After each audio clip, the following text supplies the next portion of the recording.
Başıklarım geliyor. Al Sakat. Allah. Böyle. Sapa. Dinle başık. Uy berde misin? Sakarın sakrası sakat çağımdan kovka var.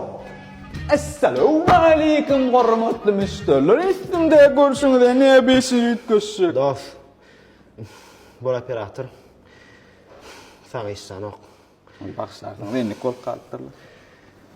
Dost, hoca aşkın yani işte turada oktur. Sapa, sen ana konman kovalarma biliyorum. Ha, sen ama uğrayan biliyorum. Başık tedir otmuş gerekti. Yönüşke sen hala muhtarı. Qovcaladım Xitay var yana dokumentim tayin et berayda. İşte buna tayin olan Öde garla yaqılım. Lelene iş gelmani var yana. Xitay dilini bilmem. モカちゃんが教えてくれたいろんな見た目になれるアプリ Jaňa däýertinde. Yok, man cana der. Sen döyer dedin mi?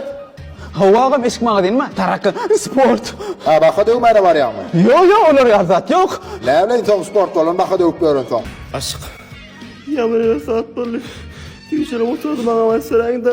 Sen her sapar ettim, tüycü adırağı edip. Görün okma ofis tarakan nasıl başladı? Ağdacılan ofis işe hayrını deysin o, düşündün mü? Ne sen avans? Sapra! Näme? Sana bilet gerek mi? Biledem satýanyň mı? Sapa düşün. Amnetesine bilet gerek. Tarakan sporda, men sen ömer almaya çıkarım ta.